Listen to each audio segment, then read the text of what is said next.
Thank you to Squarespace for sponsoring this video. Keep watching in order to learn more.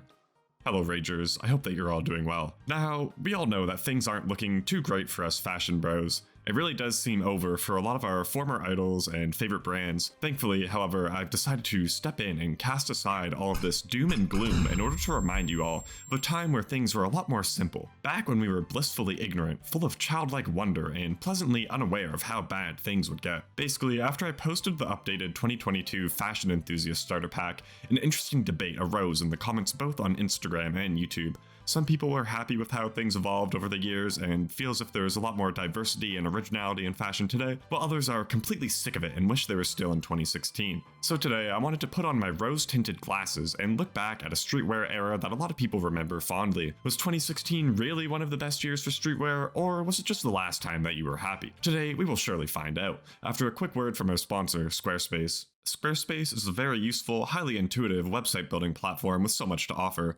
Squarespace makes it very easy for users to set up, organize, and run a plethora of aspects relating to their online business. With the help of simultaneous posting, Squarespace can authenticate with your various other social media profiles and let you auto-post your content to the likes of Twitter, Facebook, or Tumblr, making this a great tool for marketing your business and updating your audience. Squarespace is an incredibly rich publishing platform in the sense that there is so much depth to what they have to offer. The brilliant website builder and wide variety of templates are super helpful, and there are so many other great features to make use of. Go check out squarespace.com for a free trial, and when you're all ready, head to squarespace.com/FHTV for 10% off your first purchase of a website or domain using code FHTV, link in the description below. And now, let's get back to the video. Guys, I can't believe that 2016 was already 30 years ago. It was truly a much different time. There was no TikTok stylists to worry about, no undercover jean wars, no real archive beasts yet. Most we had to worry about was anti-social social club shipping time. It feels as if it was a time period in which a lot of people were first getting into things. It was a lot more simple, and everything sort of felt more connected. Nowadays, the words streetwear and sneakerhead don't really carry a lot of meaning to me at least, but back in the day, it was truly a lifestyle. The old starter pack I made sort of provides some context to the landscape at the time and can serve as a nice refresher. A lot has changed obviously, but in some ways, time is a flat circle. Tour merch was a huge staple of that time period, between the Kanye Life of Pablo ass pizza stuff and Justin Bieber Purpose Tour, or even just vintage band merch Jerry Lorenzo core. This was before Vlone merch bundle collabs took over, but even still, I feel as if artist merch doesn't really conform to trends. I buy a lot of merch because I like supporting artists that I enjoy, and I feel as if that's a pretty common sentiment. Obviously, there will always be people who just wear certain merch pieces because they simply like the design, but there are levels to this shit, and it gets deeper than you could ever imagine. 2016 was of course huge for Adidas, while on the other hand we saw brands like Off-White continuing to lay the foundation for the future. Again, it was a pretty simple time. We didn't have a ton of different micro trends and niches to keep track of, but little did we know what was to come. 2016 also saw the rise of these post-Soviet designers like Demna with Vet and Gosha, and I find it really interesting looking back and seeing just how much everything has changed and wondering how things could have played out differently. Gosha had such a strong grasp on the way things were headed and had so much more potential, but alas, it all came to a screeching halt after the incident. It's pretty melancholic now that I think about it, looking back and reflecting on the meta back then. Why out of all things did Fear of God Essentials last the longest and hold up out of everything else?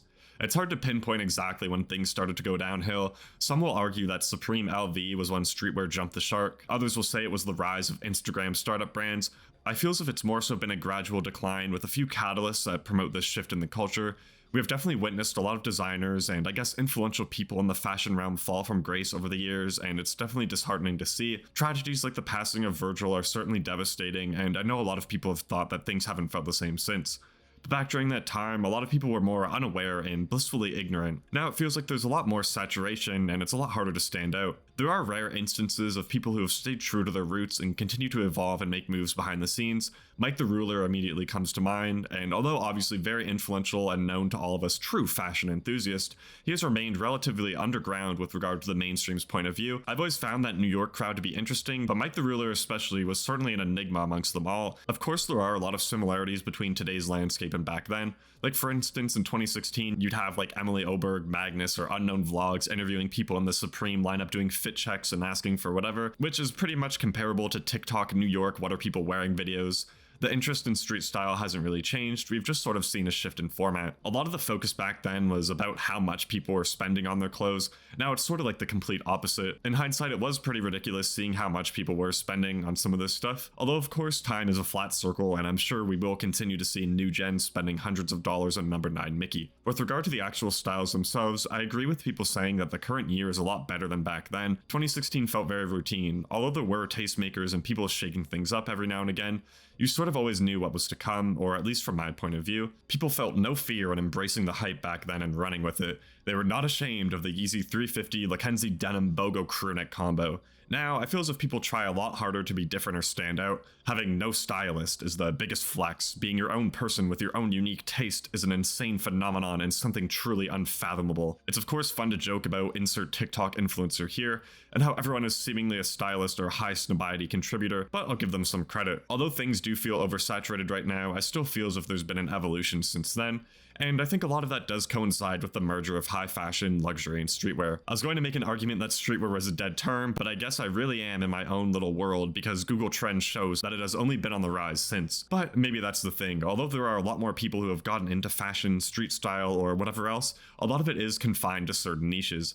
It's very easy to get stuck in certain feedback loops. The algorithms know what you like and will continue to show you things that reinforce your ideas. There is a lot of information out there and it's more easy to access than ever before. It's just a matter of actually seeking it out and wanting to learn. Basically, what I'm trying to say is, although there are more people getting into this sort of stuff, there's so many different niches now that we all sort of end up in our own little bubbles, and maybe that promotes the disconnected feeling. There's a much stronger sense of community back in 2016.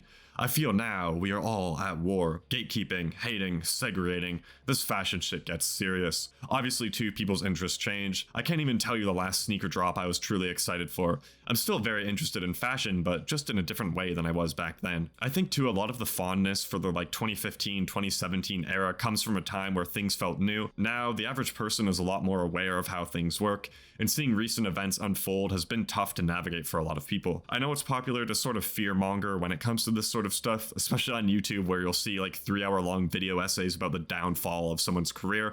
It's easy to say that streetwear is more over than it's ever been, but surely now that we're at rock bottom, it can't get much worse. I'd say I'm a pretty hopeful guy. I try to see the best in things. Maybe one of these days, one of these streetwear startup brands will surprise me and become my new obsession, but my expectations are low, very low. Anyway, those are my thoughts, and I apologize for my unhinged rant. I just needed to find a way to cope with the current big dramas, and what better way to do so than to talk at and bestow my beliefs upon all of you. More videos soon. I've been very busy with school and certainly not doing anything else. But yeah, expect probably 2 more videos this month. Later, Ragers.